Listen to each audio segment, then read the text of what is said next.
ఎవరికి లేని భాగ్యం మాకు ఇచ్చావు ప్రభా. అనేక మంది ఉన్నారయ్యా పిలువబడిన వారు, కానీ ఏర్పరచబడిన వారు కొందరే అన్నావు తండ్రి. ఆ ఏర్పాటు చేసిన గుంపులో మేమున్నాం ప్రభా. నీకు వందనాలు యేసయ్యా. తండ్రి, నీవు నశించిపోట నాకు ఇష్టం లేదన్నావయ్యా నాయన. మేము చల్లారిపోటు నీకు ఇష్టం లేదయ్యా. మేము విశ్వాసములో వెనుకబడుట నువ్వు చూడలేవయ్యా. మా కొరకు ఈ సమయాన్ని ఇచ్చావు, మా కొరకు నీ మాటలు ఇస్తున్నావు, మా కొరకు వాక్యమే శరీరధారి అయి ఈ లోకానికి వచ్చిందని చెప్పు. ఈ సమయాన్ని పాదాలకు అప్పగిస్తూ పాటలలో మీరుండి మహిమపరచబడండి, వాక్యములో మీరుండి మహిమపరచబడండి. నీ వాక్యము ఆయన మా జీవితాలు బలపరిచేది, నీ మాటలు మమ్మల్ని సరిదిద్దేవి, గద్దించేవి ప్రభువా. అయ్యా గద్దించయ్యా మమ్మల్ని. అయ్యా నువ్వు ప్రేమించిన వారిని గద్దిస్తే శిక్షిస్తానన్నావయ్యా. ఆ ప్రేమకు మేము అర్హులంగా ఉండాలి ప్రభువా. ఈ సమయాన్ని పాదాలకు అప్పగిస్తూ నా ప్రియ సంఘాన్ని, నా ప్రియ బిడ్డలను, లైవ్లో వీక్షిస్తున్న నా ప్రియ కుటుంబాలను, దూర ప్రాంతాల నుంచి వీక్షిస్తున్న ప్రతి ఒక్క బిడ్డను దైవాన్ని ఆత్మతో నింపి వాక్యము ద్వారా మాట్లాడి పాటల ద్వారా బలపడి నీ నామాన్ని హెచ్చించి గణపరచుటకు నీ కృప మాకు తోడుగా ఉంచమని ప్రార్థన చేస్తూ ప్రతి ఒక్కరిని నీ పాదాల చెంతకు అప్పగిస్తూ సమస్త మహిమకు ఘనతకు అర్హుడుగా ఉన్న నా ప్రియ యేసు అతి పరిశుద్ధమైన నామములో ఈ ప్రార్థన అడిగి వేడుకొంచున్నాము తండ్రి. ఆమేన్, ఆమేన్. హల్లెలూయా, హల్లెలూయా. థ్యాంక్ యూ అండి. కూర్చుందాము దయచేసి. ఈ సమయంలో ఒక పాట పాడి దేవునామాన్ని మహింపరచాలని అనుకుంటున్నాను. తర్వాత ఎవరు స్త్రీలు బృందము, రైజన్ షైన్ టీం బిడ్డలు చక్కగా సిద్ధపడి పాటలో కూడా మనల్ని నడిపిస్తారు. Thank you lord. భయంకరమైన క్లిష్ట పరిస్థితుల మధ్యలో సంఘముగా పిలువబడుతున్న మనము, క్రైస్తవులుగా పిలువబడుతున్న మనము పరిస్థితులన్నీ చూస్తున్నాము. మరి సమాజం ఎటు వెళ్తుందో మనం మన కండ్ల ద్వారా చూస్తున్నాం ప్రియులారా. కాబట్టి క్రీస్తులో మన విశ్వాసం తగ్గిపోకూడదు, మన ఆత్మీయ జీవితం చల్లారిపోకూడదు. మన విశ్వాసం బలముగా ఉండాలి. ప్రభుతో మన యొక్క ప్రయాణము ముందుకు సాగిపోవాలి. అలాంటి గొప్ప ప్రేమను మనకు పంచిన ఆ గొప్ప దేవుణ్ణి మహిమపరుస్తూ ఒక చక్కటి పాట పాడుతూ దేవుని నామాన్ని మహిమపరుద్దాం. నా యేసు దేవా, నీకే నా ప్రాణదాతవు నీవే. నా బ్రతుకు దినములన్నీ నిన్ను స్మరిస్తాను ప్రభా. ఏనాడు వీడని నీ ప్రేమను ఎల్లప్పుడూ నిన్ను ఘనపరుస్తానని ప్రభుతో ఒక మంచి తీర్మానంతో ఈ పాట పాడుదాం. నాతో కలిసి పాడి దేవునామాన్ని మహింపరచాలని నేను కోరుకుంటున్నాను.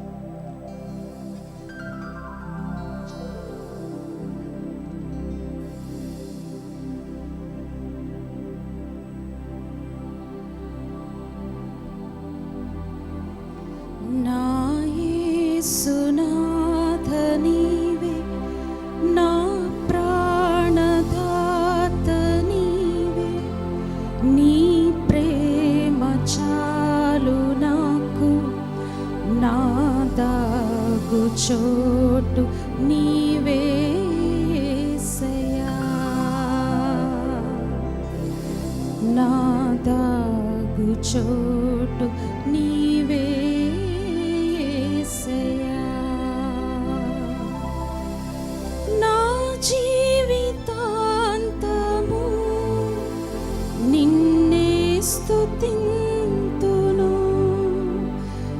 నీ బ్రతుకు దినములు నిన్నే స్మరింతును. ఏ రీతి పాడను నీ ప్రేమ గీతము, ఏనాడు వీడని నీ స్నేహ బంధము.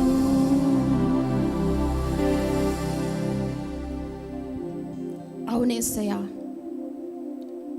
ఏనాడు వీడని నీ ప్రేమను, ఏనాడు నన్ను విడిచిపెట్టని నీ ప్రేమను ఎల్లప్పుడూ పాడి నిన్ను స్మరిస్తానని ప్రభుతో చెప్దామండి. అందరం కలిసి పాడదాము.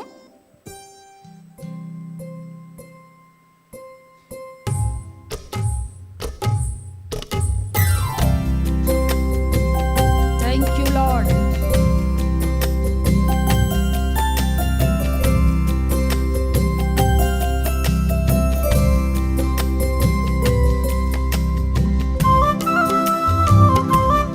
కొడదామండి. నాతో కలిసి మీరు కూడా పాడి దేవుని నామమును మహిమపరచు. Yes master. Thank you lord.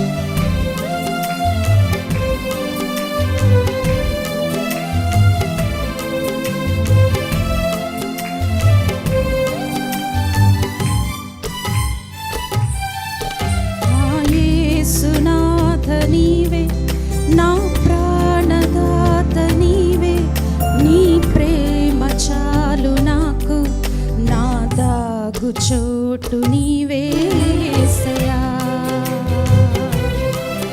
నా దాగు చోటు నీవే యేసయ్యా.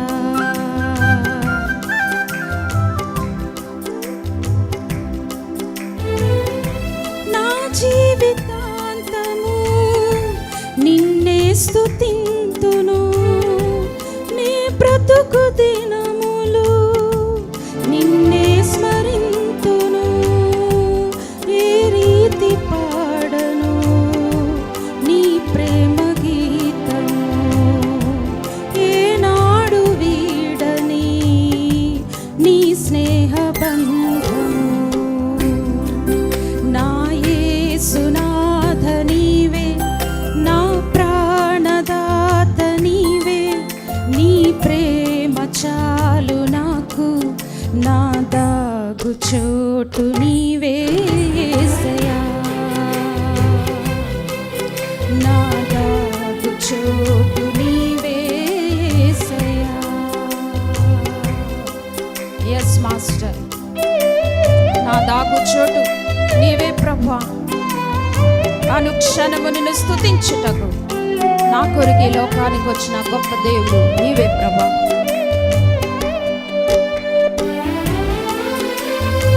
Yes master.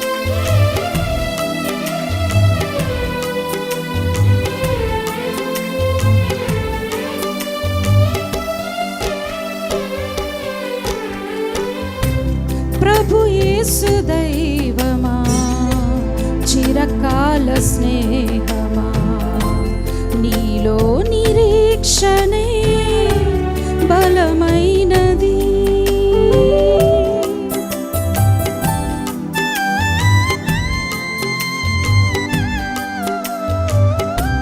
ప్రియమారని స్వరం వినిపించు ఈ క్షణం, నీ జీవవాక్యమే వెలుగైనది. నీ సన్నిధానమే సంతోషగానమై, నీ నామ ధ్యానమే సీయోను మార్గమై. భయపడను నేనిక, నీ ప్రేమ సాక్షిగా గానమై రాగమై, అనుదినము నిన్నే ఆరాధింతును. అందరం చెప్తాం. అనుక్షణము నీతో ఆనందింతును. నా యేసునాథ నీవే, నా ప్రాణదాత నీవే, నీ ప్రేమ చాలు నాకు, నా దాగు చోటు నీవే యేసయ్యా, నా దాగు చోటు నీవే యేసయ్యా. ఆమేన్. అవునయ్యా. Thank you lord. నా కష్టములో నష్టములో నాతో ఉన్న దేవా, నా నిరీక్షణ గొప్పదయా, నీలో భయపడక నీతో సాగిపోతానయ్యా జీవితకాలం అంతా.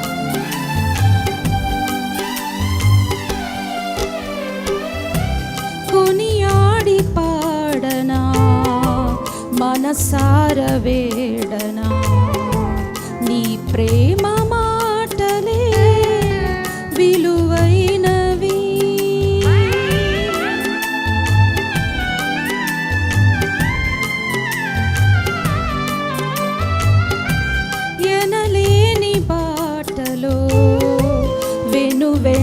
తోడుగా నా యందు నీ కృప ఘనమైనది. నా నీతి సూర్యుడా నీ ప్రేమ శాశ్వతం. నా జీవయాత్రలో నీవేగాశ్రయం. నీ పాద సేవయే నాలోని ఆశగా. ప్రాణమా జీవమా అనుదినము నిన్నే ఆరాధింతును.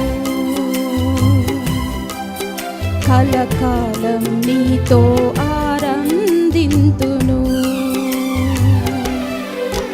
నా యేసునాథ నీవే, నా ప్రాణదాత నీవే.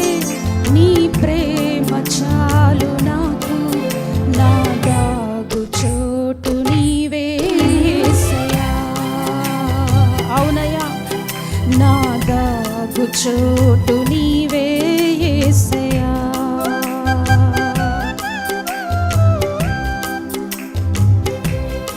ఆమేన్, హల్లెలూయా. నా జీవిత కాలమంతా, నా బ్రతుకు దినములన్నీ ప్రభువా నీ సేవలో నిన్ను ధ్యానిస్తూ, నిన్ను కీర్తిస్తూ, నిన్ను స్మరిస్తూ ప్రభువా భయపడక ఎల్లప్పుడూ నా నిరీక్షణ నీవే అని నేను సాగిపోతా తండ్రి.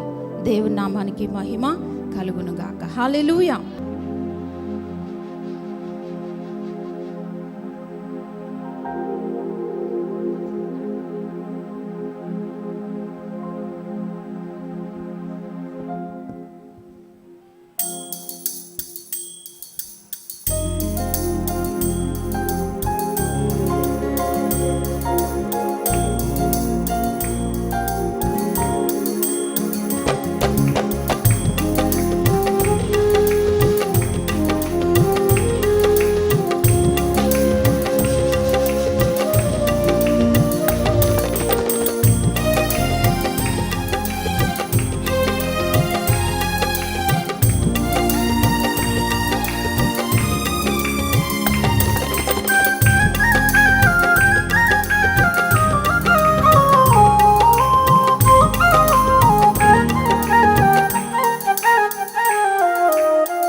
యేసయ్యా నీతో ఉంటాడులే.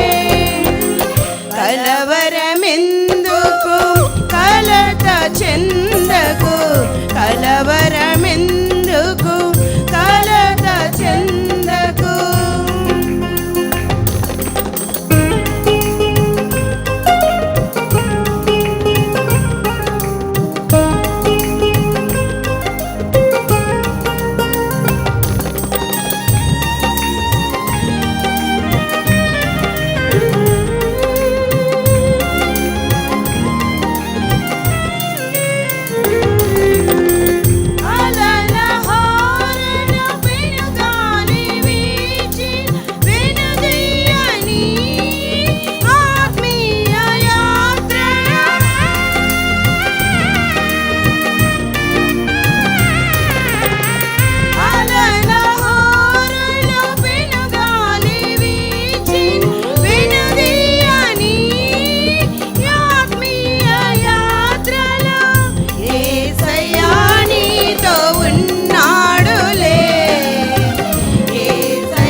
సాయంకాల సమయంలో మరొకసారి నా ప్రియ సంఘానికి, నా ప్రియ బిడ్డలకు క్రమం తప్పకుండా 40 దినములు హాజరవుతున్నటువంటి, చక్కటి నోట్ చేసుకుంటున్నటువంటి నా ప్రియ సంఘాన్ని అభినందిస్తున్నాను సేవకురాలుగా. అలాగనే లైవ్లో వీక్షిస్తున్న నా ప్రియ బిడ్డలు, కుటుంబీకులు, దూర ప్రాంతాల నుంచి వస్తున్న మన సంఘ బిడ్డలు ప్రతి ఒక్కరికి కూడా నా ప్రత్యేకమైన శుభములు తెలియజేస్తున్నాం. మరి సాయంకాల సమయంలో దేవుని యొక్క వాక్యాన్ని ఈరోజు పరిశుద్ధాత్ముడు మనతో మాట్లాడేటువంటి మాటల్లోనికి మనము వెళ్ళిపోదాం, ఇంకేమీ ఆలస్యం చేయకుండా. సో ఈ 27 దినాలు కూడా మనం నేర్చుకున్న పాఠ్య భాగాలు ఒక్కసారి మనము జ్ఞాపకం చేసుకుందాం. మరి మీరు నోట్బుక్ చక్కగా నోట్ చేసుకుంటున్నారు, ఎంతవరకు మీ హృదయాల్లో అవి ముద్రించుకుంటున్నారనేటువంటిది ప్రశ్న. కాబట్టి వీలైనంత వరకు ప్రతి సందేశము కూడా మీ కొరకే, మన కొరకే దేవుడు దాచిపెట్టాడు. ఇలాంటి అవకాశం మరలా మనకు రాకపోవచ్చు.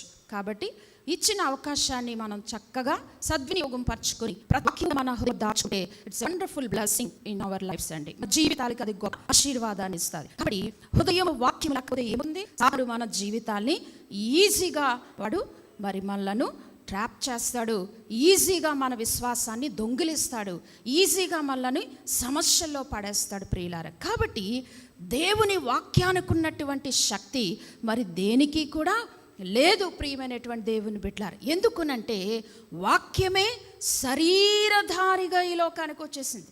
అంటే దేవుడు ఎక్కడున్నాడండి అని చాలాసార్లు పైకి చూస్తాం, పైకి చూడడం కాదు, దేవుడు ఎక్కడున్నాడంటే వాక్యమే దేవుడై ఉన్నాడని దేవుని వాక్యం చెప్తుంది.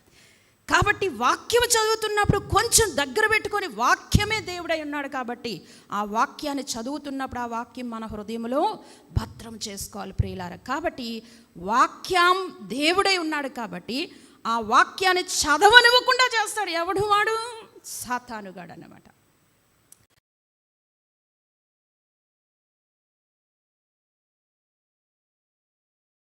ఎందుకునంటే ఎంత వాక్యముని హృదయంలో భద్రపరచబడుకుంటే అంత శక్తితో కూడిన జీవితం నీకు వచ్చేస్తుంది. కాబట్టి వాక్యము వింటున్నటువంటి మిమ్మల్ని నేను ప్రోత్సహించేది ఏమిటంటే, విన్న వాక్యము హృదయంలో భద్రం చేసుకోవాలి. సిస్టర్ ప్రార్థన చేశారు, భవానీ సిస్టర్.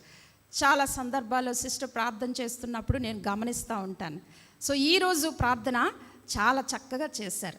సో వాక్యాలన్నీ కూడా ఆమె ప్రార్థనలో నెమరు వేశారు. సో అలాగున మీరు వాక్యము వింటున్నప్పుడు వాక్యములో ఉన్నటువంటి ఆ గొప్ప వాగ్దానాల్ని ఎత్తిపట్టుకునేటువంటి ఆ యొక్క జ్ఞాపకము ఈ హృదయంలో ఉండిపోవాలండి. ఓకేనా? సో చాలా సంతోషం. మిమ్మల్ని అందరిని అభినందిస్తున్న క్రమం తప్పకుండా వస్తున్నారు సిస్టర్స్. వారికి చక్కటి బహుమానాలు కూడా ఇవ్వాలని అనిపిస్తుంది నాకు. లాస్ట్ ఇయర్ అలాగే అన్నారు, ఇప్పుడు కూడా అలాగే అంటున్నారు అని సిస్టర్స్ కోపంగా చూస్తున్నారు. ఈసారి వీలైనంత వరకు బహుమానాల కొరకు ఎదురు చూద్దాం. హల్లెలూయా, హల్లెలూయా. సో సిస్టర్ సుహాసిని గారు, అలాగనే మెర్సీ గారు, వారిని బట్టి కూడా నేను అభినందిస్తున్నాను. Thank you so much. And also church, మరి మీరు ప్రార్థిస్తున్న ప్రార్థనలు చాలా గొప్పవి. మీ ప్రార్థనలు దేవుడు దాటి వెళ్ళడండి. ప్రతి కుటుంబం కొరకు మనం ప్రార్థన చేస్తున్నాం. మరి ఆ ప్రార్థనల వలన దేవుడు మనకి సమాధానం ఇచ్చాడు. రైట్, ఇప్పుడు వాక్యంలోనికి వెళ్ళిపోదాం.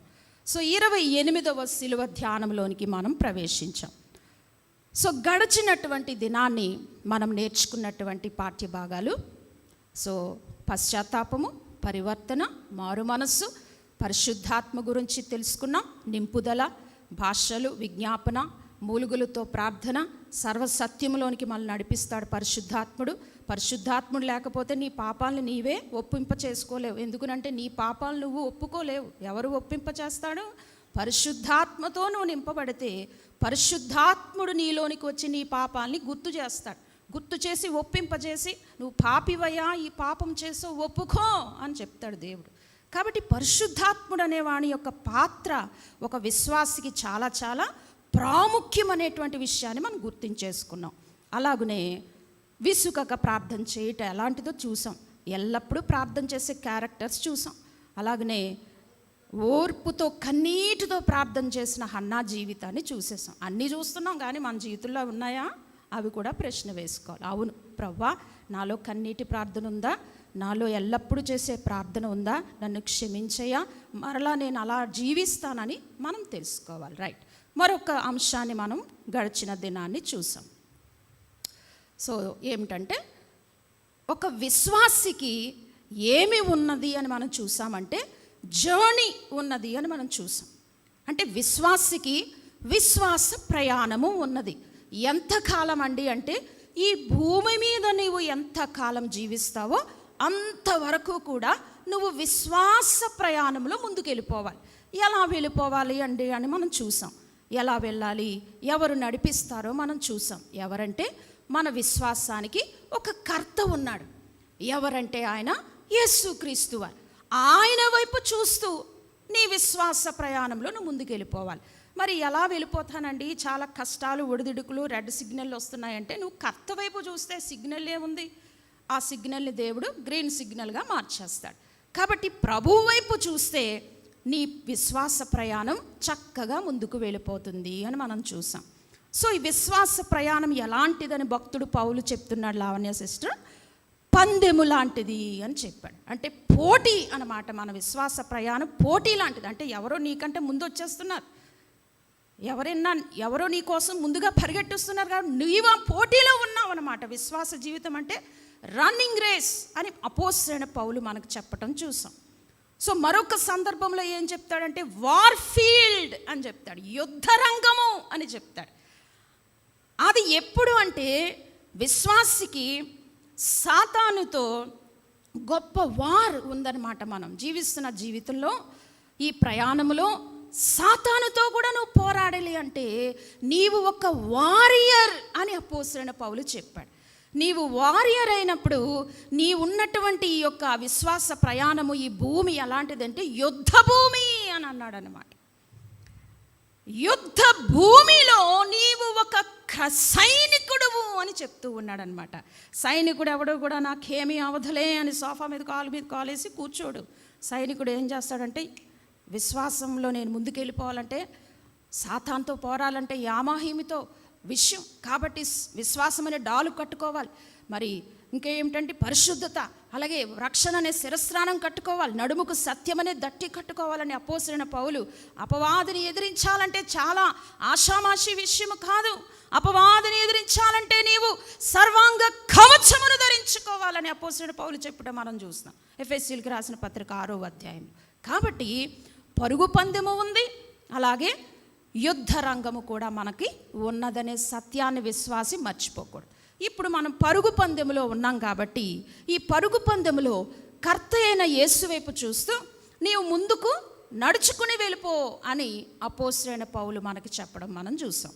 ఇంకా మనము గడిచిన వారంలో మనం ఏం చూసామంటే, ఒకవేళ ఈ విశ్వాస ప్రయాణములో నీ విశ్వాసాన్ని నువ్వు దేవుని మీద పెట్టకపోతే నీవు ఎవరివని దేవుని వాక్యము యాకోబు పత్రికలో మనం చూసామండి, అవిశ్వాసివి అని దేవుని వాక్యం చెప్పింది.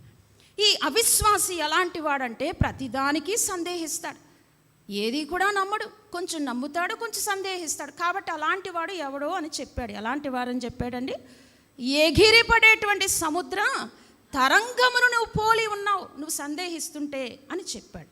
కాబట్టి ఇలాంటి ద్విమనస్కులకు ఏమీ కూడా మన జీవితంలో పొందుకోలేరు, స్థిరత్వం ఉండదు వాళ్ళకి. అంటే ఒక దినం వస్తారు ఉజ్జీవ కూడికలు సైమని చెయ్యెత్తేస్తారు, 3వ రోజు విశ్వాసంలో సన్నగిల్లిపోతారు. అది చెప్తున్నాడు అన్నమాట భక్తుడు. ఏమంటున్నాడంటే, ఓ విశ్వాసి, నువ్వు సందేహించావనుకో, ఇదిగో గాలి చేత రేపబడేటువంటి సముద్ర తరంగమును పోలి ఉన్నావు నువ్వు. ఆ తరంగం అలా వచ్చి వెళ్ళిపోతుంది, కొంతసేపే ఆ తరంగంలాగే నీ విశ్వాసం ఉంది, జాగ్రత్త సుమి అని అన్నాడు. కాబట్టి అట్టివాడు ఎవరి వలన కూడా ఆశీర్వదించబడలేడు అని అన్నాడు. సో ఈరోజు అలా సందేహించినటువంటి వారిలో ఎవరున్నారో మనం చూసాం. యామాహీవుడు యేసుక్రీస్తు వారి శిష్యుడైన తోమా మనం చూసాం, ఎలా పడిపోయాడో చూసాం.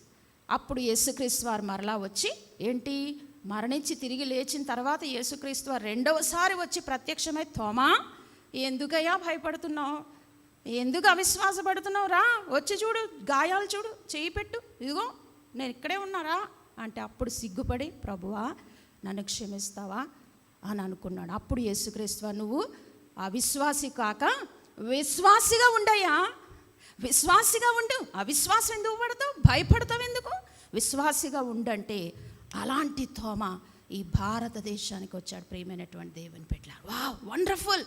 దేవుడు నిన్ను విశ్వాసములో బలపరిచేది ఎందుకో తెలుసా, ప్రభు కొరకు జీవించడానికి, ప్రభు కొరకు ప్రయాణం సాగించడానికి, ప్రభు కొరకు కష్టమైన, బాధైన, సమస్యైన, మరణమైన ప్రభు కొరకు ముందుకు సాగిపోయే జీవితం నీలో ఉండాలి. అది దేవుని ఉద్దేశం అండి. యేసుక్రీస్తు వారు ఎప్పుడైతే తోమాకు చెప్పారో, ఓకే ప్రభువా నీవేనా నా కోసం మరలా వచ్చావా, ఎస్ నువ్వు నిజమైన దేవుడు నేను నమ్ముతున్నాను ప్రభువా అని తరువాత తోమా భారతదేశానికి వచ్చాడు. ప్రియులారు, ఈ గడ్డపై అడుగుపెట్టిన ఏకైక శిష్యుడు ఎవరైనా ఉన్నారు అంటే తోమా. ప్రియమైన దేవుని సంగమ, ఎన్నో సేవ చేసి, ఎంతో గొప్ప పరిచర్య చేసి, అద్భుతాలు చేసి, అనేక మంది ఈ భారతదేశంలో ఉన్న మూఢాచారాలతో ఉన్నటువంటి ఈ యొక్క భయంకరమైనటువంటి ఈ ప్రజలను ప్రభువులోనికి తీసుకుని వచ్చిన ఏకైక డిసైపుల్ యేసుక్రీస్తు వారి శిష్యుడు ఎవరంటే అపోస్తలుడైన తోమా. మరి అలాంటి తోమా ప్రభు కొరకు ఎలా మరణించాడో తెలుసా, అది కూడా తెలుసుకోవాలి మనం. ఒక్కసారి గనక నువ్వు విశ్వాసంలో విశ్వాసివైతే, విశ్వాసంలో నా కర్త వైపు నేను చూసి నడుస్తాను అంటే మరణాన్ని కూడా నువ్వు సహించుకుని ముందుకెళ్ళిపోతావు, కష్టాలు బాధలు కూడా సహించుకుని ముందుకు వెళ్ళిపోతావు. తోమాకి ఎన్నో ఇబ్బందికరమైన పరిస్థితులు పెట్టారు. తోమా నువ్వు సువార్త చేయవద్దని ఆటంకపరిచారు, ప్రభు కొరకు చెప్పకయ్యా అని చెప్పారు, యేసు గురించి చెప్పేవా మరణిస్తామని చెప్పారు. అయినా సరే ప్రభు కొరకు చెప్పను మానలేదు. ప్రియులారు, వై ఎందుకండి? యేసును తాకి చూచిన వారు, యేసు ప్రభువుతో భుజించినటువంటి వారు, యేసు ప్రభువుతో ప్రక్కనే ఉండి నడిచినటువంటి వారు, యేసుతో ఉంటూ నిద్రపోయినటువంటి వారు, యేసుతో ఉంటూ ప్రక్కనే నడుచుకుంటూ పోయినటువంటి శిష్యులు ప్రభు గురించి చెప్పకుండా ఉండగలరా? తిరిగి యేసుతో మరలా వచ్చి, తోమా నేనేనయ్యా తిరిగి లేస్తానని చెప్పాను కదా, ఎందుకు భయపడుతున్నావు, ఎందుకు అవిశ్వాసపడుతున్నావు, రా గాయాల్లో చేయిపెట్టు అని అన్నటువంటి తోమా, ఆ కళ్ళతో చూచిన తోమా ప్రభు కొరకు చెప్పకుండా ఉండలేకపోయాడండి. కాబట్టి ప్రభు కొరకు అలాగన దేవుని సువార్త కొరకు భారతదేశ గడ్డపై చెన్నైలో దేవుని కొరకు పరిచర్య చేస్తూ ఒక గుహలో అతడు ప్రార్థన చేసుకుంటున్న సమయంలో మరి దేవుని నామాన్ని అవమానపరిచేటువంటి మరి విమర్శక బృందము ఆ దినాన్ని తోమా యొక్క గుహలోనికి వెళ్ళి బల్లెములతో అతన్ని పొడిచి పొడిచి పొడిచి పొడిచి చంపేశారు. ప్రియమైనటువంటి దేవుని బిడ్డలారా, సో ఎందుకు ఇవి చెప్తున్నానంటే, ప్రభు కొరకు నువ్వు విశ్వాసములో ఎప్పుడూ కూడా సన్నగిల్లిపోకూడదు. ప్రభు కొరకు నువ్వు ఎప్పుడూ కూడా చల్లారిపోకూడదు. ప్రభు కొరకు ఏదైనా చేయాలంటే yes Lord అనేటువంటి జీవితం మనలో ఉండాలి. ప్రియమైనటువంటి దేవుని బిడ్డలారా, అలాగున తోమా హతసాక్షి అయిపోయి భారతదేశ గడ్డపై అతడు సమాధి చేయబడ్డాడు. ప్రియమైన దేవుని బిడ్డలారా, ఇక యేసుక్రీస్తు వారి శిష్యుల్లోనే మరి ఒక శిష్యుణ్ణి ఈరోజు మనం జ్ఞాపకం చేసుకుందాం. ఈ వ్యక్తి జీవితం కూడా యేసుక్రీస్తు వారి 12 మంది శిష్యుల్లో ఈ శిష్యుడు కూడా విశ్వాస యాత్రలో ప్రభు వారికి నేర్పించిన పాఠాలు, ఎన్నో పాఠాలు నేర్పించాడు. ఎన్నో సత్యాలు ప్రభు నేర్పించేశారు. 3.5 సంవత్సరాలు కూడా యేసుతో పాటు వారు వెళుతున్నప్పుడు 5 రొట్టెలు 2 చేపలు తినేశారు. గొప్ప గొప్ప అద్భుతాలు చూశారు. గొప్ప గొప్ప కార్యాలు చూసేస్తున్నారు. లాజరు 3 దినాలు మరణించి సమాధిలో ఉంటే, లాజరు బయటికి రావయ్యా అంటే యేసుక్రీస్తు వారి స్వరం వినగానే మృతదేహముతో కుళ్ళిపోయినటువంటి లాజరు బయటకు వచ్చేసాడు. ఇలాంటి కార్యాలు కళ్ళతో చూసారేమో ప్రియమైన దేవుని బిడ్డలారా. ఇంకా యేసుతో పాటు ఉన్న ఈ శిష్యుల జీవితాలు ఎలా అయిపోవాలో ఒక్కసారి మీరు జ్ఞాపకం చేసుకుంటే, అలాంటి సందర్భంలో ఒక విషయాన్ని ఈరోజు మనము జ్ఞాపకం చేసుకుందాం. ఓకేనా? మనము టైటిల్ ఏమిటంటే, శ్రమ ఓర్పుని, ఓర్పు పరీక్షని, పరీక్ష నిరీక్షణను మనకిస్తుంది. విశ్వాసికి ఉండవలసిన 4 స్తంభాలు మనము స్టడీ చేసుకున్నాం. నెంబర్ 1 ఫెయిత్, నెంబర్ 2 చెప్పాలి test, number 3 patience, number 4 hope. So నిరీక్షణ. సో ఈ 4 గనక నీ జీవితంలో బలంగా నువ్వు కాపాడుకుంటూ వెళ్ళిపోతే, నేను చెప్తున్నాను కదా, నీ విశ్వాస జీవితాన్ని ఏ ఒక్కడో కూడా కదపలేడు. ఏ మరణము కూడా కదపలేదు. ఏది కూడా నిన్ను కదల్చలేదు. ప్రియమైనటువంటి దేవుని బిడ్డలారా, అందుకే కదా యేసుక్రీస్తు వారు చెప్పారు, ఒక 2 వ్యక్తులు ఇల్లు కట్టుకుంటున్నారట. వాళ్ళిద్దరి పేర్లు, ఒకడు బుద్ధిమంతుడు, ఒకడు బుద్ధి లేనివాడు. బుద్ధిమంతుడు బండపై ఇల్లు కట్టుకున్నాడట. బుద్ధి లేనివాడు ఇసుక మీద ఇల్లు కట్టుకున్నాడట. ఒక దినాన్ని తుఫాను రేగిపడి సముద్ర తరంగంలో ఆ గృహం మీద కొడితే బుద్ధిమంతుడి ఇల్లు నిలిచిపోయింది. బుద్ధి లేని వాడి యొక్క ఇల్లు వెంటనే కూలిపోయింది. అందుకే యేసుక్రీస్తు అనేటువంటి బండపై, క్రీస్తు అనే కర్త వైపు నువ్వు చూస్తూ, నీ విశ్వాస యాత్రలో వచ్చేటువంటి ఏ కష్టమైనా, ఏ నింద అయినా, ఏ బాధ అయినా, అది ఎలాంటి అప్ అండ్ డౌన్స్ అయినా, పెయిన్ఫుల్ టైమ్స్ అయినా, నీవు ప్రభువు వైపు చూచినంత కాలము నీ యొక్క విశ్వాసపు యాత్ర సాఫీగా ముందుకు వెళ్ళిపోతుంది ప్రియులారా. అందుకే కదా మరి సాఫీగా వెళ్ళడం అంటే ఎలా వెళ్ళిందో మనం భక్తుల జీవితాల్ని మనం చూసాం. అబ్రహాముని జ్ఞాపకం చేశాను మీకు. 100 సంవత్సరములు రోజు వస్తున్నాడు. బాబు ఎలా ఉన్నావు అబ్రహాం అంటే, బాగా ఉన్నాను ప్రభువా అంటున్నాడు. మరి అన్నీ మాట్లాడిన తర్వాత వెళ్తున్నానని చెప్పి బాయ్ బాయ్ అంటుంటే, బాయ్ బాయ్ కాదు బిడ్డలేరే అని అడుగుతున్నాడు అబ్రహాం. ఇస్తాను లేవయ్యా, వెయిట్ చేయి అంటున్నాడు. అలా వెయిట్ చేస్తూ వచ్చాడు. 100 సంవత్సరములు వెయిట్ చేశాడు. అంటే విశ్వాస యాత్రలో అబ్రహాముకి దేవుడు ఏమి నేర్పిస్తున్నాడు? ఓర్పు నేర్పిస్తూ వచ్చాడు, సహనము నేర్పిస్తూ వచ్చాడు. 100 సంవత్సరముల వరకు కూడా బిడ్డలు ఇవ్వకుండా చేసేసాడు దేవుడు. అంటే మన విశ్వాస యాత్ర అది పెయిన్ఫుల్గా ఉన్నా, కష్టాలతో కూడినటువంటి ప్రయాణమైనా సరే, నువ్వు ప్రభు వైపు చూస్తూ ముందుకు సాగిపోవాలే తప్ప నువ్వు వెనుతిరగకూడదనే సత్యాన్ని మనం జ్ఞాపకం చేసుకోవాలి. సో ఈరోజు ఒక వ్యక్తిని మనం జ్ఞాపకం చేసుకుందాం. బైబిల్ గ్రంథాన్ని తెరవండి. మత్తయి సువార్తలోకి వెళ్ళిపోదాం. మత్తయి సువార్తలోకి 14వ అధ్యాయము 25 నుంచి మనం చదువుకుందాం ప్రియులారా. స్పష్టంగా చక్కగా సిస్టర్స్ నుంచి ఒకరు చదివి నాకు హెల్ప్ చేయండి. మత్తయి సువార్త 14వ అధ్యాయము 25 to 33 వర్సెస్ అండి.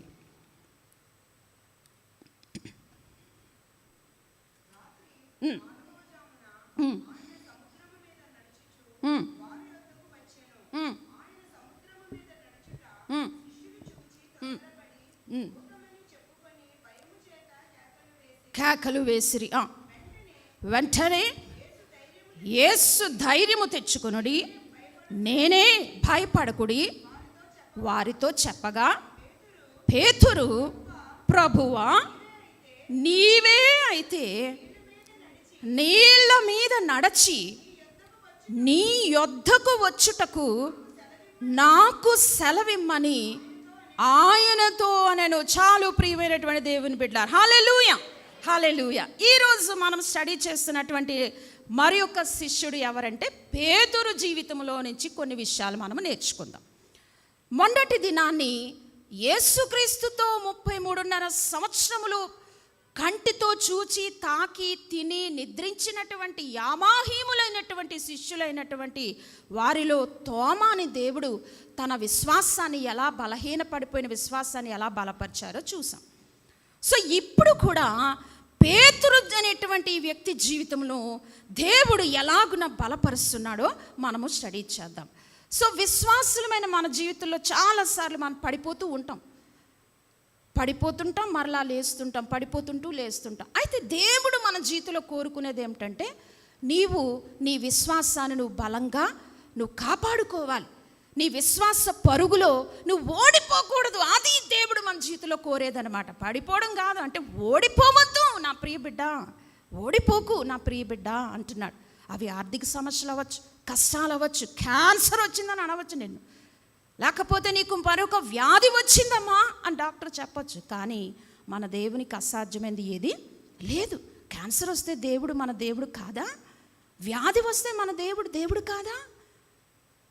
సో కాబట్టి యోబు కూడా అదే అన్నాడు. వ్యాధి వచ్చినా, కష్టం వచ్చినా, బాధ వచ్చినా నా దేవుడు ఇచ్చాడు, నా దేవుడు తీసుకుంటున్నాడు, నీకేమయ్యా అని భార్యను అతడు గద్దించినట్లుగా మనం చూసాం. అంటే యోబుకి ఏ భయం లేదు. ఆ శ్రమలతో పని అంటే మనకు మన దేవుడే, పోతే పోతాం అంతే. అదనమాట. అంటే విశ్వాస జీవితంలో చెక్కు చెదరకూడదు. ఒక వ్యాధి వచ్చేసిందని ఉన్న విశ్వాసం పోకూడదు. కష్టాలు వచ్చేసాయని అసలు చర్చ మానేయడం కాదు, బాధలు వచ్చాయని ఎక్కడో పడి ఉండడం కాదు, సమస్యలు వచ్చాయని సమస్యల మధ్యలో కూర్చోవడం కాదు, సమస్యతో మాట్లాడయ్యా అన్నాడు యెహెజ్కేలుతో దేవుడు. కాబట్టి ఈరోజు కూడా పేతురు అనేటువంటి వండర్ఫుల్ డిసైపుల్ జీవితంలో దేవుడు ఒక గొప్ప పాఠాన్ని నేర్పిస్తూ వస్తున్నాడు. ఒక దినం వచ్చిందట, శిష్యులందరూ కూడా యేసుతో ఉన్నారు. ఒక ఏంటంటే అది ఆ దోణిలో ఆ యొక్క దరికి వచ్చేసారు, సముద్ర దరికి వచ్చిన తర్వాత అక్కడ ప్రజలందరూ వారు వెళ్ళిపోయిన తర్వాత యేసుక్రీస్తు వారు కూడా కొండ దగ్గరికి వెళ్ళి ప్రార్థన చేసుకోవడానికి వెళ్ళిపోవడం మనం చూస్తాము. ఇప్పుడు ఆ తెల్లవారు 4 గంటల సమయంలో యేసుక్రీస్తు వారి యొక్క లైఫ్ స్టైల్ మరి మనం పాటిస్తే ఉదయకాలం ఎంతమంది లేస్తున్నాం, యామాహేములు చక్కగా గొరగలు తీసి నిద్రపోతూ ఉంటాం మనం. అప్పటికి దేవదూతలన్నీ వచ్చి వెళ్ళిపోతూ ఉంటాయి మనల్ని దర్శించి.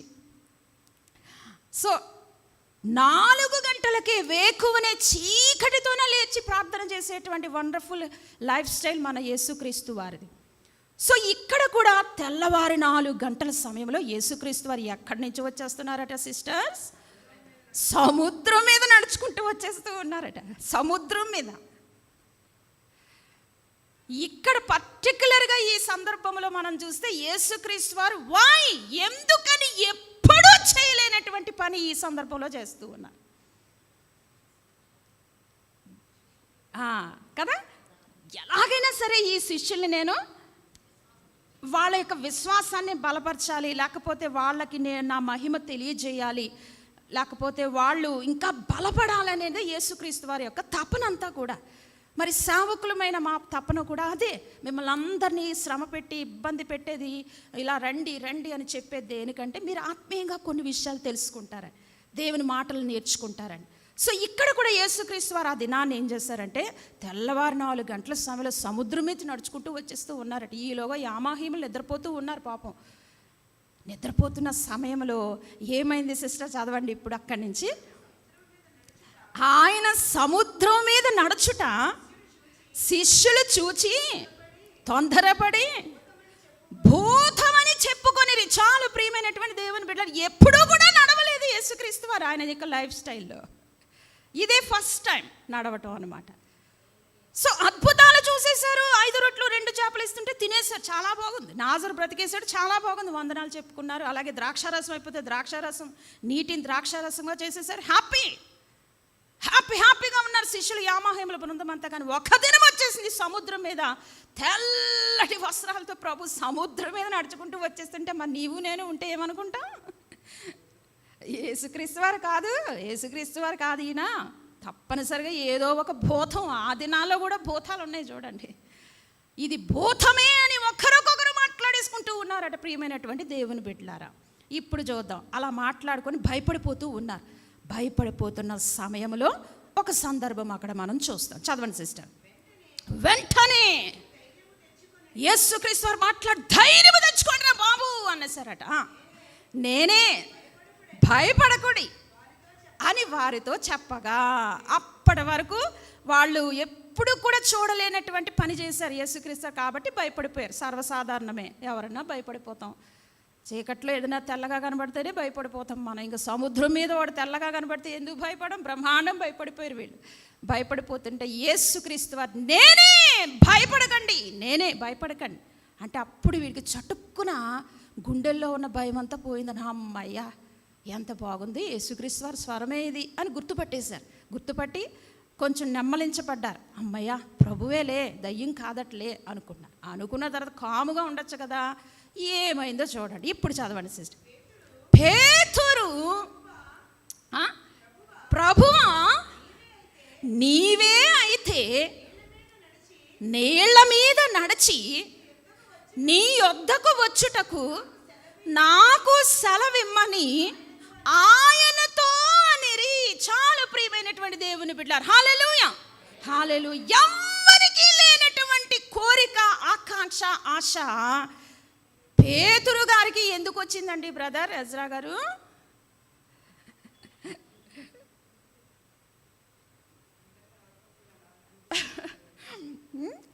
యేసుక్రీస్తు వారు చెప్పారు నేనేనయ్యా బాబు భయపడకండి అన్నారు. సరే ప్రభా నువ్వే కదా, మేము భయపడలేదు, వచ్చే ప్రభా అనవలసింది. కానీ ఏమన్నాడట పేతురు చుట్టుక్కున?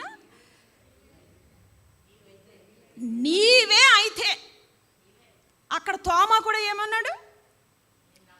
నేను అసలు నమ్మనంటే నమ్మను. ఆయన వచ్చి గాయాలు చూపించి గాయాలు చెయ్యి పెట్టి వేలు పెట్టి తాకితేనే కానీ నమ్మనంటే నమ్మను అనేసాడు. మరి ఇక్కడ పేతురు, యేసుక్రీస్తు వారు అప్పటికి చెప్పేశారు నేనేనయ్యా. స్వరం విన్నాడు. పోని స్వరం దేవుందే కదా, వస్త్రాలు తెల్లగా ఉన్నా నేనేనయ్యా భయపడకండి అని చెప్పినప్పుడు ఎంత గొప్ప దేవుడు ప్రభువా, సముద్రం మీద నడిచేస్తున్నావా అని ఆనందించాలి. కానీ పేతురు చుట్టుక్కుని ఏమనేసాడంటే నీవే అయితే. నీవే అయితే అంటే అర్థం ఏంటి?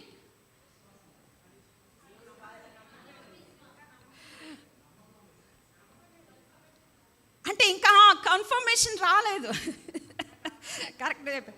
కన్ఫర్మేషన్ రావాలి అంటే ఏదో ఒకటి నేను ప్రూవ్ చేసుకోవాలన్నమాట నా జీవితంలో. అయితే అది నేను నీటి మీదన్నా నడిచేసేయాలి, నీ దగ్గరకు వచ్చేసేయాలి, నేను తాకాలి, అప్పుడు నువ్వే అని నేను నమ్మేస్తానన్నమాట. చూసారా ఎలా ఉందో ప్రియులారా? అప్పటికి యేసుక్రీస్తు వారు ఎన్ని కార్యాలు చేశారు, ఎన్నో అద్భుతాలు చేశారు, ఎన్నో కార్యాలు చేశారు. చనిపోయి లాజరు లేపేశారు యేసుక్రీస్తు వారు, నీటిని ద్రాక్షారసంగా మార్చేశారు. ఇన్ని అద్భుతాలతో పాటు పేతురు ఏమైపోయిందంటే నీవే అయితే నీటి మీద నడిస్తే నేను కూడా, శిష్యులందరిని అనలేదండి, శిష్యులు ఎవరిని గుర్తు చేయలేదు, నేను కూడా ఆ నీటి మీద నడిచి నీ యొద్దకు వచ్చినట్లు నువ్వు ఆజ్ఞాపిస్తే అని అన్నాడు. సిస్టర్ నువ్వు ఆజ్ఞాపిస్తే, నీవు సెలవిస్తే నేను కూడా నడుచుకొని నీ దగ్గరికి వచ్చేస్తానన్నాడు. ఒక్కసారి ఆలోచించండి ప్రియమైన దేవుని బిడ్డలారా. అంటే తన విశ్వాసాన్ని బలపరుచుకుంటున్నాడా, లేకపోతే తనకున్న సందేహాన్ని ఇంకా బలంగా చేసుకోవాలనుకుంటున్నాడా, లేకపోతే అసలు నీవో కాదో ఎందుకు డౌట్ వచ్చేసింది. ఎప్పుడూ చేయలేని పని యేసుక్రీస్తు సముద్రం మీద నడిచేస్తూ ఉంటే పేతురుకి ఏమైందంటే అస్సలు నీవే అయితే నేను కూడా ఎందుకున్నాడనో అనుకున్నాడనమాట. నీవే అయితే నేను కూడా నడవాలి, నీవు కాకపోతే నేను నడవలేను, నీవే అయితే నేను నడిచి వచ్చేటట్లు సెలవయ్యా అనేటప్పటికి ఏమనాలి యేసుక్రీస్తు వారు? ఆల్రెడీ ముందు చెప్పాను నేనేనయ్యా భయపడకండి అన్నారు. ఇంకా పేతురు అలాగనేటప్పటికి యేసుక్రీస్తు వారు ఏమన్నారో ఇప్పుడు మనం చూద్దాం. చదవండి సిస్టర్. ఆయన రమ్మనగానే, చాలు ప్రియమైన దేవుని బిడ్డ, యేసుక్రీస్తు వారు మనకున్న సందేహాలను తీర్చడానికే ఆయన ఈ లోకానికి వచ్చారు. మనల్ని విశ్వాసంలో బలపరచడానికి ఆయన ఈ లోకానికి వచ్చారు. నీవుకు అపనమ్మికతో ఉన్నావు, నీ నమ్మిక తీర్చడానికి యేసుక్రీస్తు వారు ఈ లోకానికి సజీవుడిగా వచ్చాడు, దైవ కుమారుడిగా వచ్చాడు ఆయన. ఆ సత్యాన్ని నువ్వు నమ్మలేకపోతున్నావు. అందుకే దేవుని యొద్దకు వచ్చేవాడు ఆయన ఉన్నాడని, ఆయన నిజముగా ఫలము దయచేయవాడని నువ్వు నమ్మవలను కదా అని దేవుని వాక్యం చెప్తుంది. కాబట్టి నువ్వు నమ్మకపోతే, నీకు విశ్వాసం లేకపోతే నువ్వు ఎప్పటికీ దేవుని తెలుసుకోలేవు. నువ్వు నమ్మాలి దేవుని దగ్గరకు వచ్చేటప్పుడు. ఇది ఒక మతము వలె నువ్వు తీసుకుంటే ఎప్పటికీ నీ జీవితంలో నిజమైన దేవుని నువ్వు తెలుసుకోలేవు. కాబట్టి క్రైస్తవులమైన మనకు ఒక నిరీక్షణ ఉన్నది. రేపొద్దున మనం కలుస్తాం ఆ ప్రభువుని, రేపొద్దున ఆ దేవునితో మనం ఉంటాం. రేపొద్దున ఆయన తిరిగి మరలా వచ్చి ఆయన రాజ్యాన్ని ఇక్కడ స్థాపించడానికి ఆయన సిద్ధంగా ఉన్నాడు. త్వరగా రెడీ అవుతున్నాడు ఆయన పైన. కాబట్టి సంఘాన్ని, వధువు సంఘాన్ని సిద్ధపరచమన్నాడు. సంఘము సిద్ధపడిపోయి పెండ్లి కుమార్తె వల్ల అలంకరించుకొని రెడీగా ఉంటే వచ్చి ఆయన తీసుకుని పోతాడు. ప్రియమైనటువంటి దేవుని బిడ్డలారా, అది క్రైస్తవులకు ఉన్న నిరీక్షణ. సో ఇప్పుడు చూద్దాం పేతురుని యేసుక్రీస్తు, కమాన్ పీటర్, నేనేనయ్యా, నేనే సముద్రం మీద నిల్చొని నడుచుకుంటూ వస్తున్నా. ఎందుకునంటే నేను సృష్టికర్తను, సృష్టిని శాసించగలిగిన గొప్ప దేవుని. అప్పటికే యేసుక్రీస్తు వారు ఒక దినాన్ని గాలి, సముద్రము, మరి ఓడ మీద దోణిని కొట్టినప్పుడు శిష్యులందరూ యేసుక్రీస్తు వారి దగ్గరికి వచ్చి ఏమడుగుతారండి?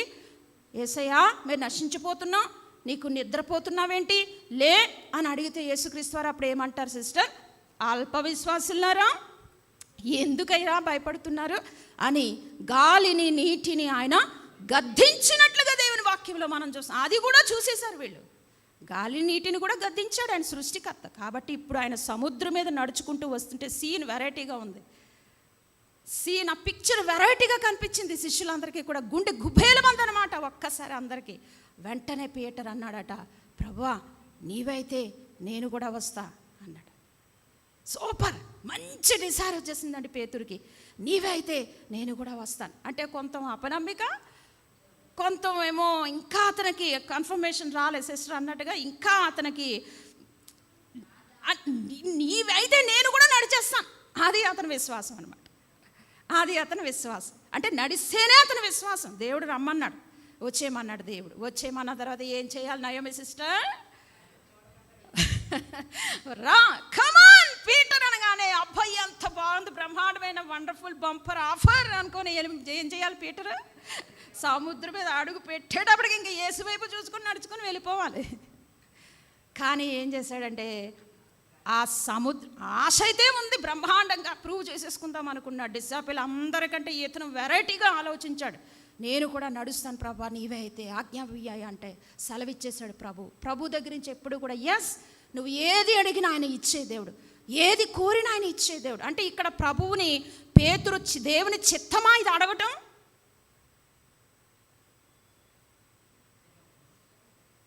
నీటి మీద నేను కూడా నడుస్తాను అడగడం దేవుని చిత్తమా?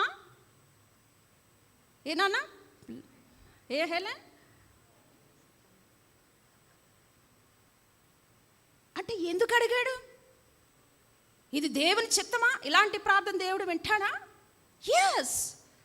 పేతురు యొక్క ఉద్దేశం ఏమిటంటే, నీవు ఘనక దేవుడివి, కుమారుడివి, కాబట్టి నేను కూడా నడిచగలిగేటువంటి ఆ యొక్క శక్తి నీలో ఉంది. కాబట్టి నేను ప్రూవ్ చేసుకొని నేను నడిచి ఆ తరువాత అనేక మందికి నీ గొప్పతనాన్ని నేను చాటి చెప్తా. అది దేవుని మహిమపరచుట కొరకు దేవుడు తప్పనిసరిగా నీ జీవితంలో కార్యం చేస్తాడు. కానీ ఆ మహిమను కానీ నువ్వు దొంగిలించి నీ ఇష్టానుసారంగా జీవిస్తే ఉన్న మహిమను దేవుడు తీసేస్తాడు.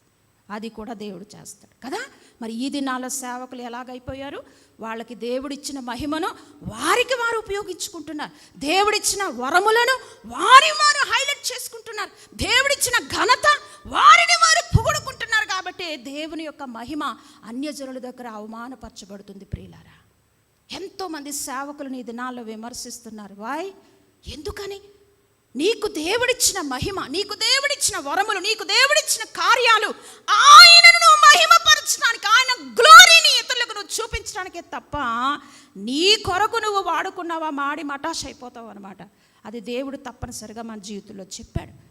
కాబట్టి పేతురు యొక్క పేతురు యొక్క ఆలోచన, పేతురు యొక్క డిజైర్, అతనుకున్న కంపాషన్ ఏమిటంటే ప్రభుతో, ప్రభువా నీవే అయితే నేను కూడా రావాలి కదా, మరి నేను కూడా వచ్చేయాలి సముద్రం మీద నడుచుకొని, కాబట్టి సెలవిస్తావా అంటే ఓకే సెలవిచ్చేస్తున్నా, వచ్చేయి అన్నాడు దేవుడు.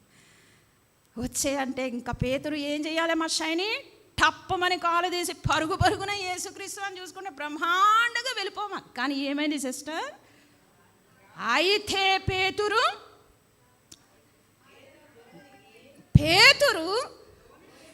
దోణి దిగి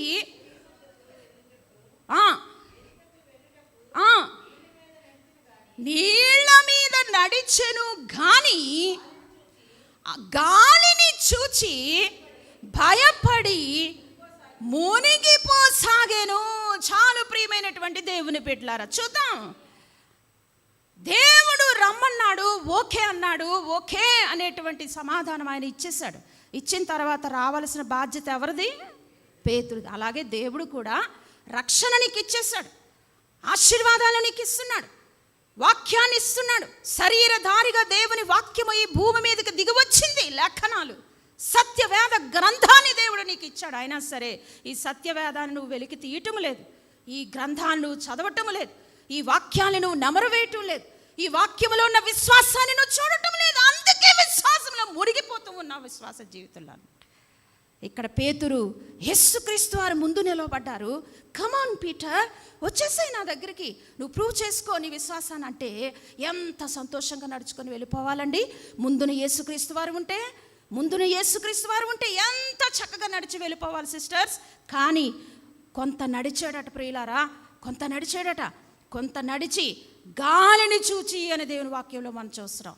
ఆ చుట్టూ ఉన్నటువంటి పరిస్థితులను చూశాడు. ఒక్కసారి చూసేసరికి మరి భయముతో నిండిపోయాయి, మునిగిపోసాగాను అని దేవుని వాక్యం. అంటే దేవుడు అంత మునిగిపోయే వరకు ఎందుకు ఆగాడు? అది మనం కూడా సమస్యలో మునిగిపోయే వరకు కూడా దేవుడు సమాధానం ఎందుకు ఇవ్వడంటే నిన్ను ఇంకా టెస్ట్ చేయడానికి అనమాట. అబ్బాయి ఎంత నలగొట్టేస్తున్నాడండి దేవుడు. ఉన్న ఆరోగ్యం పోయిందండి బాబు అంటే ఉన్న ఆరోగ్యం పోయినా దేవుడు తిరిగి మరలానికి ఇవ్వగలడు. ఆయన హల్లెలూయా, బలాన్ని ఇవ్వగలడు, ఆయన శక్తిని ఇవ్వగలడు. ఆయనకు అసాధ్యమైంది ఏముంది? అది నువ్వు నమ్మాలి నీ జీవితంలో అనమాట. నువ్వు సందేహిస్తూ వెళ్తే విశ్వాస జీవితంలో ఓడిపోతావు నా బిడ్డ, ఓడిపోతావు నా ప్రియ కుమార్తె, ఓడిపోతావు నా ప్రియ యవనస్తుడా. కాబట్టి ఈ విశ్వాసమును బలపరచటానికి దేవుడు, కమాన్ పీటర్, నువ్వు కూడా నడవగలవు, రా వచ్చేసేయ్, నడుచుకుంటూ వచ్చేసేయ్, నా మీద విశ్వాసంతో నడుచుకుంటూ వచ్చేయి అంటే పేతురు కొంత నడిచి గాలిని చూచెను అని దేవుని వాక్యంలో మనం చూస్తున్నాం. అంటే విశ్వాస జీవితంలో నువ్వు దేని వైపు చూడకూడదు? చుట్టూ ఉన్న సమస్యల వైపు, లోకం వైపు, చుట్టూ ఉన్న సమస్యల వైపు, ఇబ్బందుల వైపు, కష్టాల వైపు, వ్యాధుల వైపు నువ్వు చూడకూడదు నీ జీవితంలో అనమాట. ఎలా ఉంటామండి చూడకుండా అని అనొచ్చు. ఉదయం లేస్తే అవే గుర్తొస్తాయి. కానీ నీ విశ్వాస పరుగులో నువ్వు చూస్తే ఆ పరుగులో నువ్వు ఓడిపోతావు. నువ్వు గెలవాలి అంటే ఆ సమస్యల వైపు నువ్వు చూడకూడదు. ఆ గాలి వైపు చూశాడు. ప్రభువేమో ముందున్నాడు, వచ్చే పీఠారంటుంటే కొంత నడిచాడు, కొంత గాలిని చూసి భయపడిపోయిన వెంటనే మునిగిపోసాగాను అని దేవుని వాక్యంలో మంది. మునిగిపోతే ఏమవుతాం మరి? విశ్వాస జీవితంలో చల్లారిపోయినా మునిగిపోతాం. సమస్యలో మునిగిపోయిన వారు ఎంతమంది ఉన్నారండి? ఇది నాని ప్రభు కొరకు ఎత్తుతారు చెయ్యి, ప్రభు కొరకు ఇది చేస్తానంటారు, ప్రభు కొరకు అది చేస్తానంటారు. కానీ విశ్వాస జీవితంలో సన్నగిలిపోయే వాళ్ళు ఎంతోమందిని మనం చూస్తాం ఈరోజు. అలాగే మునిగిపోతావు నువ్వు కూడా. అదే చెప్తున్నాడు పేతురు. మునిగిపోయిన సమయంలో యేసుక్రీస్తు వారు అప్పుడు ఏం చేస్తారు సిస్టర్స్?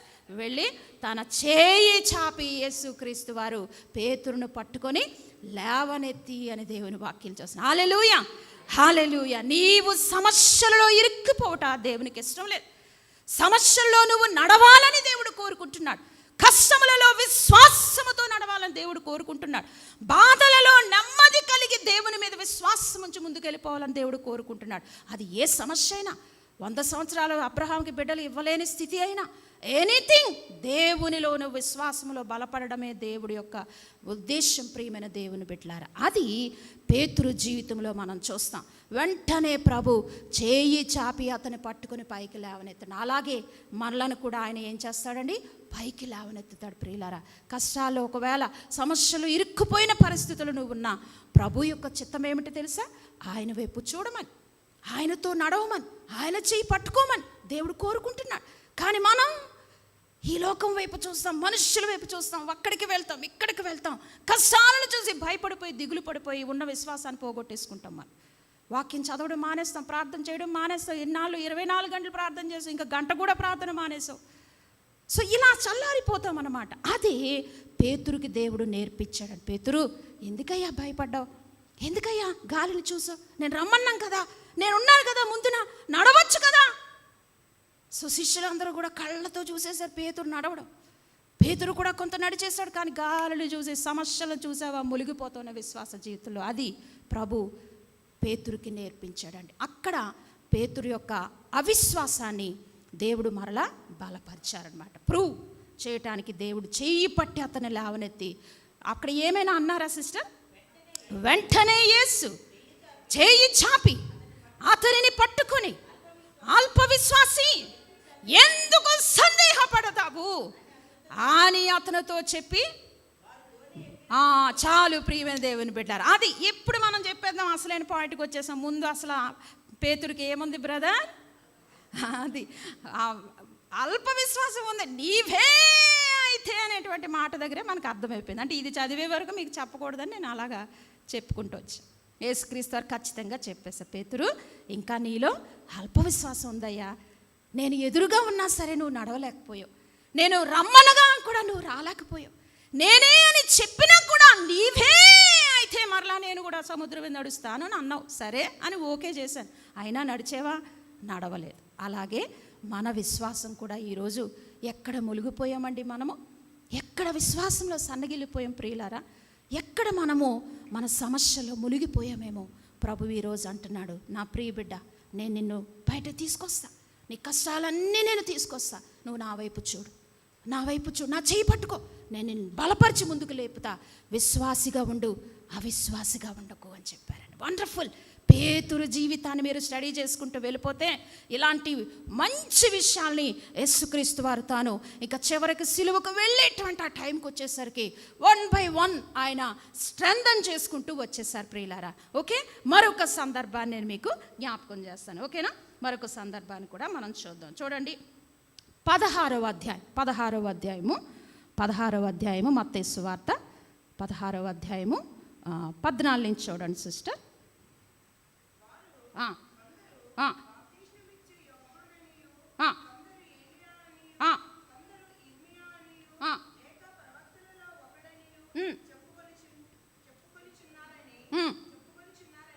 అనిరి.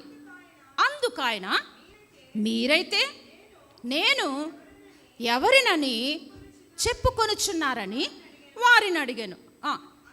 అందుకు సీమోను పేతురు, నీవు సజీవుడవైన దేవుని కుమారుడవని, క్రీస్తు అని చెప్పాను. ఆ తర్వాత అండి, అందుకు యేసు, సీమోను బరయోనా, నీవు ధన్యుడవు. చాలు ప్రియమైన దేవుని సంగమా. ఇప్పుడు చూద్దాం, యేసుక్రీస్తు వారు ఈ యొక్క ప్రయాణంలో వారికి ఎన్నో విషయాలు నేర్పించుకుంటూ వచ్చేసారు. ఒక దినాన్ని ప్రశ్న వేశారట, బాబు పీటర్, నా గురించి ఏమనుకుంటున్నారయ్యా? ముందు ఎవరిని అడిగారట? కొంతమందిని అడిగారట. శిష్యులు చాలామంది ఉన్నారు కదా, 12 మంది శిష్యుల పేర్లు తెలుసా మనకు? చెప్తారా? Yohanu, Peturu, Mattayi, Andreya, Yoda, Toma. Right, okay. So ఈ శిష్యులందరూ అడిగేటప్పటికి కొందరు ఏలియా అనుకుంటున్నారు ప్రభా నిన్ను, మరికొందరు మరొక ప్రవక్త అనుకుంటున్నారు అని సమాధానం ఇచ్చారు. అయితే చుట్టుక్కున మాట్లాడేశారు. ఎవరు? అతను సీమోను పేతురు. యేసుక్రీస్తు వారు అడిగారు కాబట్టి, అతన్ని అడిగారా అంటే అతన్ని అడిగారో లేదో మనకు తెలియదు, కానీ పుట్టుక్కుని మాట్లాడేస్తే స్వభావం మరి పేతురుది. వెంటనే చెప్పేశాను, నీవు సజీవుడమైనటువంటి క్రీస్తు దేవుని కుమారుడు అని చెప్పేశాడట ఠక్కుమని పేతురు. అంటే ఎందుకు చెప్పాడు, ఏ ఉద్దేశంతో చెప్పాడు, ఎలా చెప్పాడు అంటే ఆల్రెడీ అప్పటికి ఎన్ని అద్భుతాలు అతను కళ్ళారా చూసేశాడు. ఆల్రెడీ సముద్రం మీద నడవటం అతనికి ఎక్స్పీరియన్స్ వచ్చేసింది. యేసుక్రీస్తు వారిని కూడా చూసేశాడు గొప్ప దేవుడని, సృష్టికర్తని తెలుసుకున్నాడు. కాబట్టి అందరి సమాధానం కన్నా పేతురు సమాధానం చాలా ఖచ్చితంగా చెప్పేశాడు, నీవు సజీవుడమైన దేవుని కుమారుడిగా ఈ లోకానికి వచ్చేసావయ్యా అని టక్కుమని చెప్పేశాడు యేసుక్రీస్తు. సబాష్, వండర్ఫుల్గా చెప్పావు పేతురు.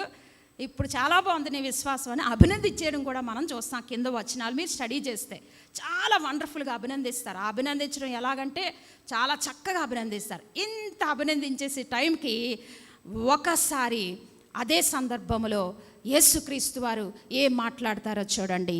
అదే మత్తయి సువార్త 26వ అధ్యాయము 31, 22 26వ అధ్యాయం 31 చూడండి సిస్టర్. అప్పుడు యేసు వారిని చూచి, ఈ రాత్రి మీరందరూ నా విషయమై అభ్యంతర పడుతురని ఎలయనగా గొర్రెల కాపరిని కొట్టుదురు, మందలోని గొర్రెలు చెదరిపోను అని వ్రాయబడి ఉన్నదని చెప్పగా, నేను లేచిన తర్వాత మీకంటే ముందుగా గలిలయకు వెళ్ళేదనని నేను.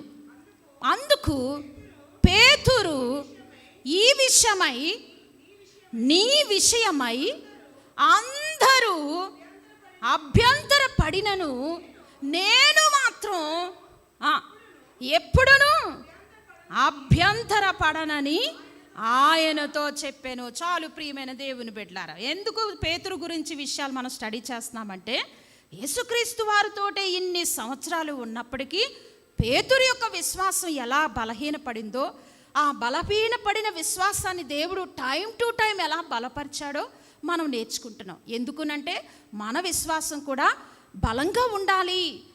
ప్రభువుని మనము చూచి నమ్మలేదు, ప్రభువుని మనము తాకి నమ్మలేదు, ప్రభువుతో ప్రక్కనే నడిచి మనము యేసు ప్రభు నమ్మలేదు, చూడకుండా నమ్మినటువంటి వాళ్ళం కాబట్టి మనము ధన్యులంగా ఉన్నాము.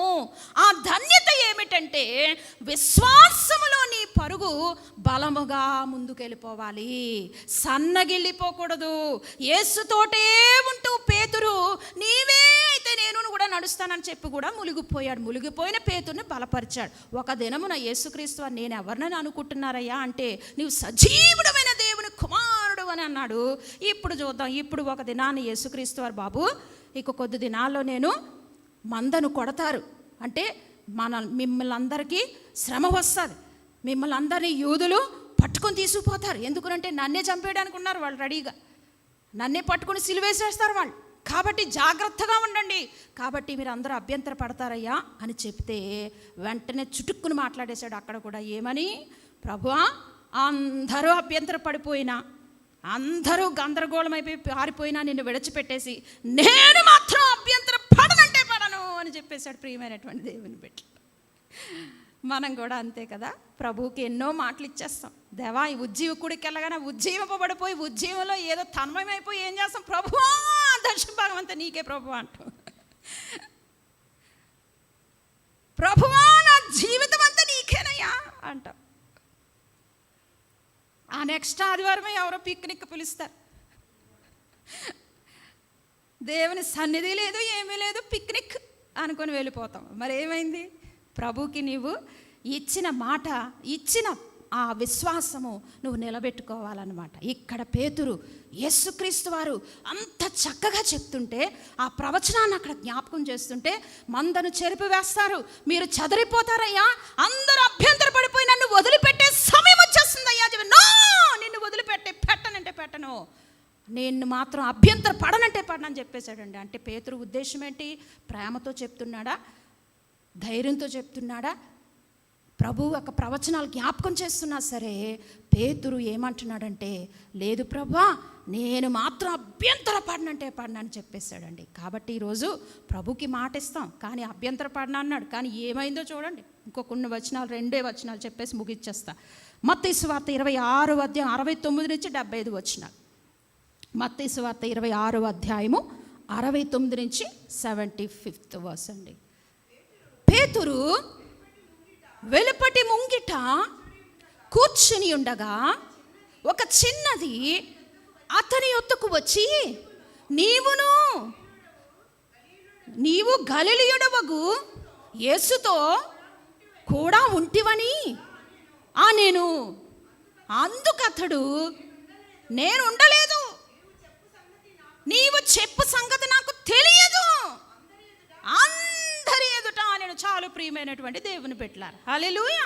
ఇందాక చదివిన మాటల్లో క్రింద చూస్తే అప్పుడు యేసుక్రీస్తు వారు సమాధానం ఇస్తారు. పేతురు, నువ్వు అభ్యంతర పడడం అంటున్నావు, కానీ నువ్వు ఈ రాత్రి కోడి కూయక మునిపే ముమ్మారు నన్ను ఎరుగుని అంటావయ్యా అని చెప్పేసాడు యేసుక్రీస్తు వారు. అప్పుడైనా సరి చేసుకున్నాడు. అబ్బే నేను అస్సలు అభ్యంతర పడినంటే పడినని చెప్పేశాడు. మనము అంతే, విశ్వాసంలో బలంగా ఉంటానండి, దేవునికి మాటిస్తానండి, దేవుల్లో ఉంటానండి, వాక్యం చదివేసుకుంటానండి, ఉదయం లెగ్గానే బూర్లు గారులు పోతాయి కడుపులోకి. వాక్యం ఎక్కడ వెళ్తుంది మనకు? ఉదయమే లేవగానే దేవుడమ్మగారు. సో ఇక్కడ పేతురు ఇలా చెప్పేసరికి ఒక దినాన్ని ఆ రాత్రి యేసుక్రీస్తు వారిని పట్టుకొని పోయేటువంటి సమయం వచ్చేసింది. యేసుక్రీస్తు వారిని అమ్మేశాడు యూదా. వెండికి అమ్మేసినటువంటి యేసుక్రీస్తు వారిని పట్టుకుని కోర్టుకు తీసుకుని పోతుంటే పేతురు అలా వెనుకనే వెళ్తూ ఉన్నాడట. మరి అభ్యంతర పడననేసాడు కదా. ఇప్పుడు ఏమన్నాడో చూడండి.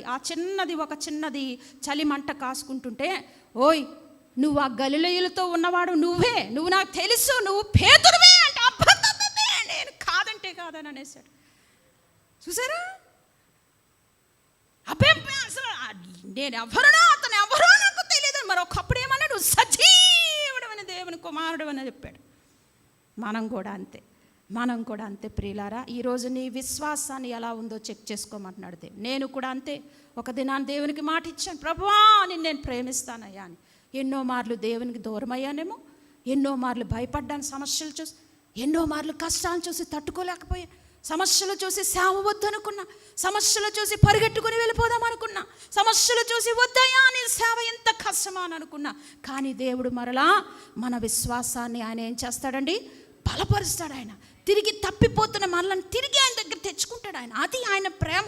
మనుష్యులు ఆ ప్రేమ చూపలేరు, మనుష్యులకు ఆ ప్రేమ లేదు ప్రియులారా. దేవుడు మనల్ని అంతగా ప్రేమిస్తున్నాడండి.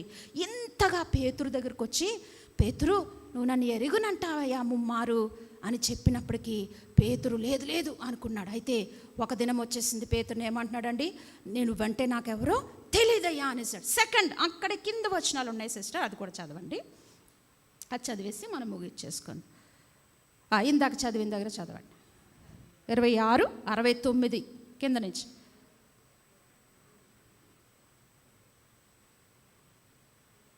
తీయలేదా మీరు? చదవ 26వ అధ్యాయం 69 నుంచి. పేతురు చదివేశాం కదా, కింద నుంచి చదవండి సిస్టర్. అతడు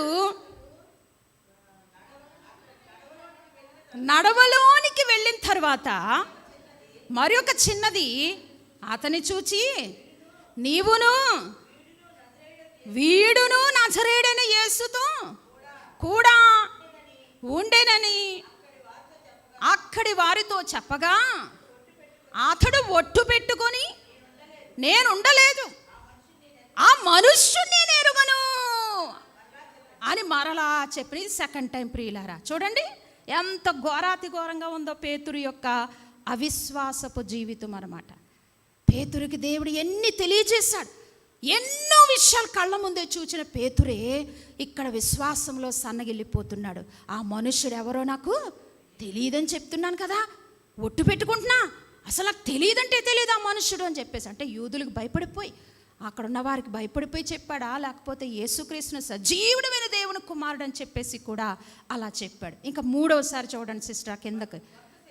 కొంతసేపు అయిన తరువాత అక్కడ నిలుచుండు వారు పేతురునందుకు వచ్చి, నిజమే నీవును వారిలో ఒకడవే, నీవు పలుకు నిన్ను గూర్చి సాక్ష్యం ఇచ్చుతుందయ్యా ఆనెత్తంతో చెప్పిరి. అప్పుడు అందుకతడు ఆ మనుష్యుని నేను ఎరుగును అని చెప్పి శపించుకొనుచు ఒట్టు పెట్టుకొనుచు మొదలు పెట్టాను. చాలు ప్రియమైన దేవుని బిడ్డలారా, చూసారా 3 times అయిపోయి యేసుక్రీస్తు వారు చెప్పినట్లుగానే అయిపోయాయి.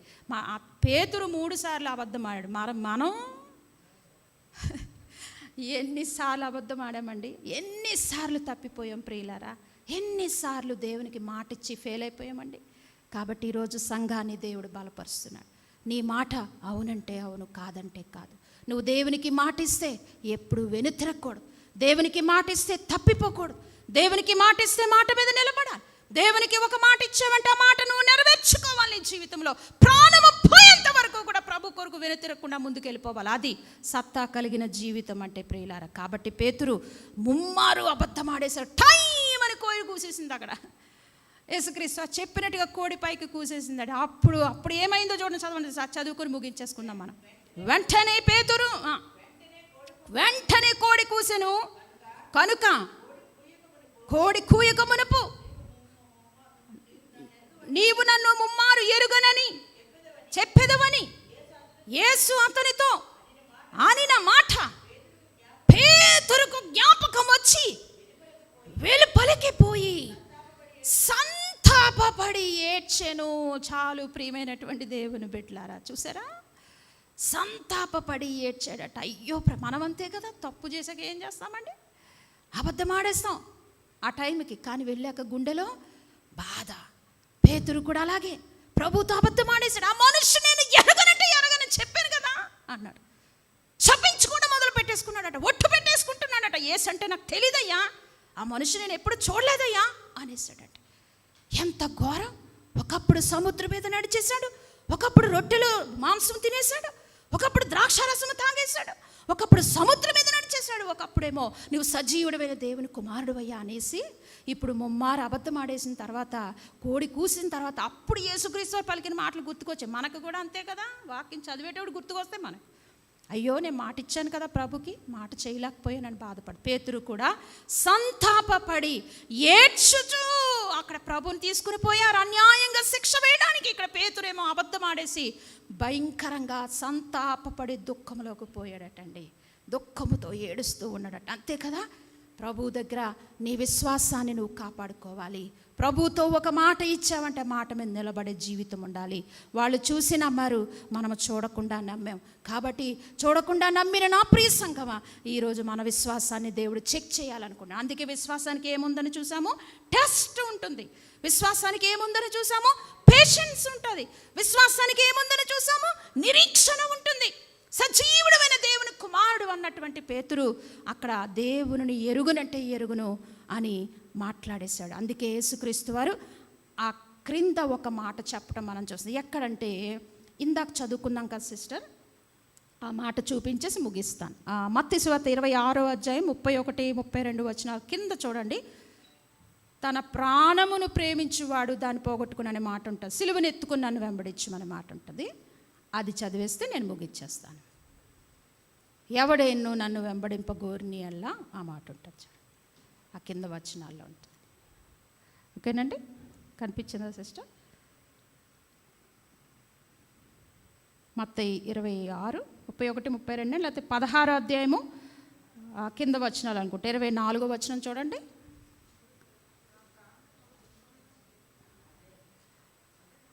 ఎవడైనా నన్ను వెంబడింపగోరిని ఎడ్ల.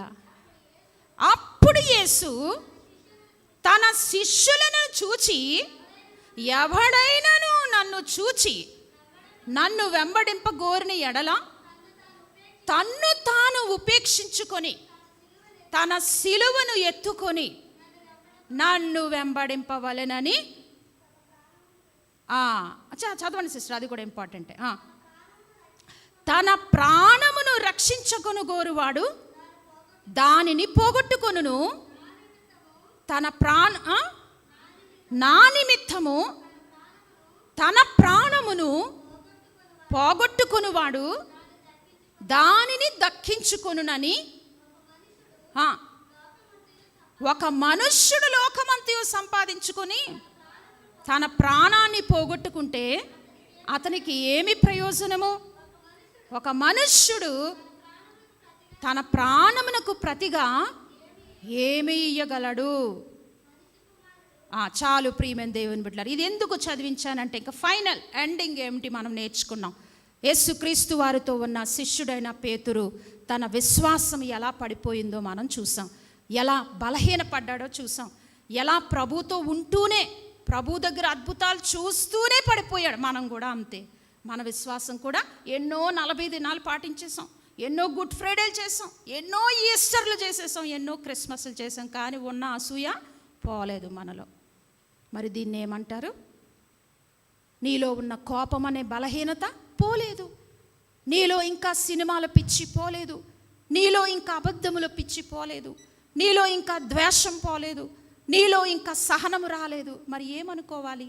యేసుక్రీస్తు వారు అదే చెప్తున్నా. నా ప్రియ బిడ్డ, నా ప్రియ సంగమా, మీలో నేను ఏమి చూడాలనుకుంటున్నానంటే పరివర్తన చూడాలనుకుంటున్నాను. కాబట్టి నీ ప్రాణాన్ని నువ్వు కాపాడుకుంటే నువ్వు పోగొట్టుకుంటావు.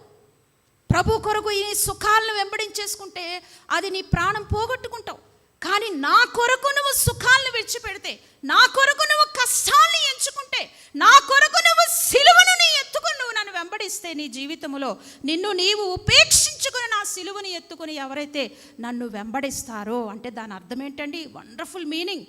ప్రభు కొరకు సిలువను, కష్టాల్ని, బాధల్ని, పరీక్షల్ని నువ్వు నీ జీవితంలోనికి ఆహ్వానించాలి. ఎస్ లార్డ్, ఈ సమస్యలు నువ్వు నాతో ఉన్నావు ప్రభా, ఈ కష్టాలు నువ్వు తీరుస్తావు ప్రభా, ఈ వ్యాధుల నుంచి నువ్వు నన్ను విడిపిస్తావు ప్రభా, ఈ బాధలు తీసేస్తావయ్యా, నీ యందు నేను విశ్వాసం ఉంచాను ప్రభా అని నువ్వు నమ్మాలి ప్రభు మీద అన్నమాట. నమ్మిక ఉంచాలి ప్రభు మీద.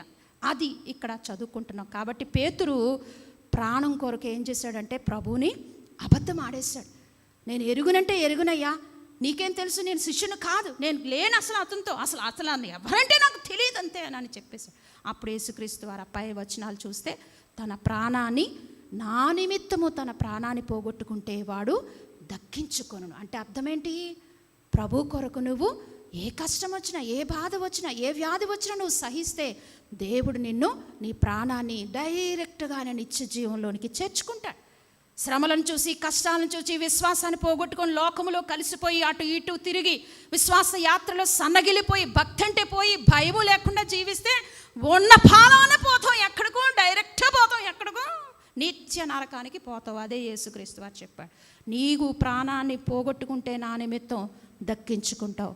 ఒకవేళ నీ ప్రాణాన్ని లోకంలోనికి నువ్వు తీసుకుని పోతే, నీ ప్రాణాన్ని నువ్వు ఈ లోకంలో నువ్వు సంపాదించుకుంటే అది నీకేమీ ఉపయోగము కాదు, ప్రయోజనము కాదు అని అంటున్నాడండి ప్రభు. కాబట్టి ఈరోజు మీ తీర్మానం ఏంటి? మీ యొక్క కమిట్మెంట్ ఏంటి ప్రభుతో? ప్రభువా, ఇన్ని సంవత్సరాలు నీ వాక్యం వింటున్నా, నాలో నా విశ్వాసము ఎలా సన్నగిలిపోతుందో నీ వాక్యం ద్వారా చూపించావని ఒక మంచి ఒడంబడిక చేసుకుందామండి. లేచి నిలబడదాం ప్రియులారా.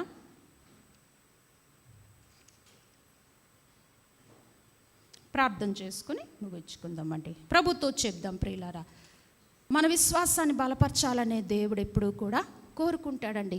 అందుకే పరీక్షలు పంపిస్తాడు, అందుకే ఓర్పుతో ఉండటం నేర్పిస్తాడు, అందుకే సందేహించకుండా ఉండాలని దేవుడు కోరుకుంటాడు. కాబట్టి వ్యాధైనా, కష్టమైన, బాధైనా నీ విశ్వాసం చల్లారిపోకూడదనే దేవుడు కోరుకుంటాడండి. అదే శిష్యులను బలపరచాలని ప్రభు సముద్రంపై నడిచి వస్తున్నప్పుడు శిష్యులందరూ కూడా బలపడ్డారు. కానీ పేతురు అవిశ్వాసి అయి గాలిని చూచి బలహీనపడిన విశ్వాసాన్ని దేవుడు అక్కడ బలపరిచాడు. అలాగే మనం కూడా సమస్యలు చూస్తే మునిగిపోతాం, ఇంకా విశ్వాసంలో సన్నగిల్లిపోతాం. దేవుని వైపు చూడాలి, విశ్వాసాన్ని కర్త వైపు చూచుకొని నడుచుకుని వెళ్ళిపోవాలి. అప్పుడు దేవుడు మనల్ని నడిపిస్తాడు, చేయి పట్టి మనల్ని నడిపిస్తాడు. చేయి పట్టుకో, నా చేయి పట్టుకో యేసయ్యా, నా చేయి పట్టుకుని నన్ను నడిపించయ్యా, పడిపోకుండా, పాపములో జారిపోకుండా, విశ్వాసంలో సన్నగిల్లిపోకుండా నా విశ్వాసాన్ని బలపరచయ్యా అని ఎంతమంది చెప్పాలనుకుంటున్నారండి? మీ విశ్వాసం బలపడాలి ప్రియులారా. మీరు బలపడితే మీ ఇల్లు బలపడుతుందండి. మీరు బలపడితే మీ బిల్డింగ్ మంచిగా నిలబడిపోతుంది ప్రియులారా. మీ ద్వారా కొన్ని ఆత్మలు మీరు కనగలరు ప్రియులారా. మీ ద్వారా కొంతమందిని మీరు సంఘానికి నడిపించగలరు ప్రియులారా. కాబట్టి మీ విశ్వాసం బాగుండాలండి, మీ విశ్వాసం బలంగా ఉండాలి ప్రియులారా. చెక్కు చెదరకూడదండి, చెక్కు చెదరకూడదు ప్రియులారా. షడ్రక్ మేషక్ అబేద్నెగోల వలె, ఎస్తేరు వలె, దానియేలు వలె, యోసేపు వలె, యోబు వలె, అబ్రహాము వలె, మోషే వలె చెక్కు చెదరకుండా ఉండాలని దేవుడు కోరుకుంటున్నాడండి. పేతురుని అలాగే చూడాలని ప్రభు అనుకున్నాడు ప్రియులారా. అందుకే నా సిలువను ఎత్తుకుని నన్ను వెంబడిస్తావా అంటున్నాడు.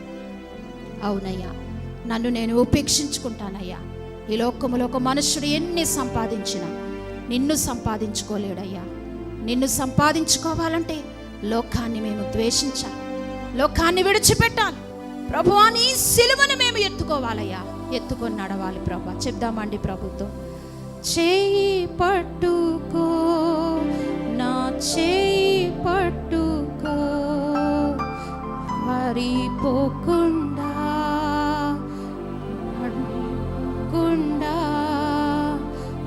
యేసు నా చేయి పట్టుకో, చేయి పట్టుకో, నా చేయి పట్టుకో, జారిపోకుండా నే పడిపోకుండా యేసు నా చేయి పట్టుకో. అవునయ్యా, ఈ రాత్రికాల సమయంలో జారిపోతున్నానేమో ప్రభువా నా విశ్వాసములో, సన్నగిలిపోతున్నానేమోనయ్యా నా విశ్వాసములో. నీ మాటలంటే నేను లక్ష్యం ఉంచలేకపోతున్నానేమో ప్రభువా, నీవెవరవో నాకు తెలియదంటున్నానేమోనయ్యా పేతురు వలె. నీవు వద్దని చెప్తున్నానేమో ప్రభా, సమస్యలను చూచి నీవు నాకు వద్దయ్యా అని చెప్తున్నానేమో ప్రభువా. నా యొక్క బాధలు చూచి అయ్యా, నా వ్యాధిని చూచి అయ్యా, నీ ప్రేమను నేను మర్చిపోతున్నానేమోనయ్యా. నీ సిలువను ఎత్తుకుంటానయ్యా. బాధలు, కష్టాలు, శ్రమలు ఉన్నా నా ప్రాణాన్ని ప్రభువా నేను దక్కించుకుంటానయ్యా, నీతో నేను నడుస్తాను ప్రభువా అని మాటిచ్చి వెళ్దామండి ప్రభుకి. ప్రభువా నీకు స్తోత్రాలు. నా ప్రియ బిడ్డలను ఆత్మీయంగా నీ వాక్యముతో మాకు ఇచ్చిన మాటలకే నీకు స్తోత్రం. పరిశుద్ధాత్మ తండ్రి, నీతో మేము నడుస్తామయ్యా. ఎప్పుడూ చల్లగినిపోమయ్యా, ఎప్పుడూ వెనుక చూడమయ్యా, జారిపోమయ్యా, పడిపోమయ్యా. నువ్వు మా చేయి పట్టుకో ప్రభువా, మమ్మల్ని నడిపించయ్యా. మేము బలహీనమేనయ్యా, మమ్మల్ని నడిపించయ్యా. నా ప్రియ సంఘాన్ని బలముతో పంపించయ్యా. రేపటి దినము శక్తితో నీ సన్నిధికి నడిపించయ్యా. నా బిడ్డలు బలంగా ఉండాలి, ఆత్మీయ జీవితంలో చల్లారిపోకూడదు, విశ్వాసంలో కదలకూడదు, స్థిరముగా ఉండాలి, నీ వైపు చూస్తూ నడుచుకుంటూ వెళ్ళిపోవాలి, ఓర్పుతో ముందుకు వెళ్ళిపోవాలయ్యా. అలాంటి వారిగా మమ్మల్ని అందరినీ తీర్చిదిద్దమని సమస్త మహిమ ఘనత ప్రభావాలు నీకొక్కరికి ఆరోపించుకుంటూ యేసు శక్తి కలిగిన నామములో ప్రార్థించుకుంటున్నాం మా ప్రియ పరలోకపు తండ్రి. ఆమేన్, ఆమేన్, ఆమేన్. దేవునికి మహిమ కలుగును గాక. Hallelujah. Thank you Lord, thank you Jesus. ఆశీర్వాదం తీసుకుందామండి. పరలోకమందున్న మా తండ్రి, నీ నామం పరిశుద్ధపరచబడును గాక, నీ రాజ్యం వచ్చును గాక, నీ చిత్తం పరలోకమందు నెరవేరబడుచుండు భూమి యందు నెరవేరబడును గాక. మాకు కావలసిన అనుదిన నేడు మాకు దయచి, మా రుణస్తులు మీకు క్షమించిన ప్రకారం మా రుణములు క్షమించయ్యా. మమ్మల్ని శోధనుడి తెక కీడు నుంచి తప్పించయ్యా. ఎందుకంటే నీ రాజ్యము, బలము, మహిమ, శక్తి నిరంతరము నీవే ఉన్నావు తండ్రి. ఆమేన్. మన తండ్రి అయిన దేవుని ప్రేమ, యేసుక్రీస్తు వారి యొక్క కృప, పరిశుద్ధాత్మని అన్యోన్య సహవాసం, ఆయన కాపుదల, నడిపింపు good news city church revival సెంటర్లో ఆరాధించిన నా ప్రియ సంఘానికి, అలాగే 40 దినాలు పాటిస్తున్న నా ప్రియ బిడ్డలకు, మన దైవజనులకు సదా నిత్యము తోడై ఉండి నడిపించును గాక. ఆమేన్, ఆమేన్, ఆమేన్, ఆమేన్. హల్లెలూయా, హల్లెలూయా. థ్యాంక్ యూ అండి. Thank you all. Thank you so much.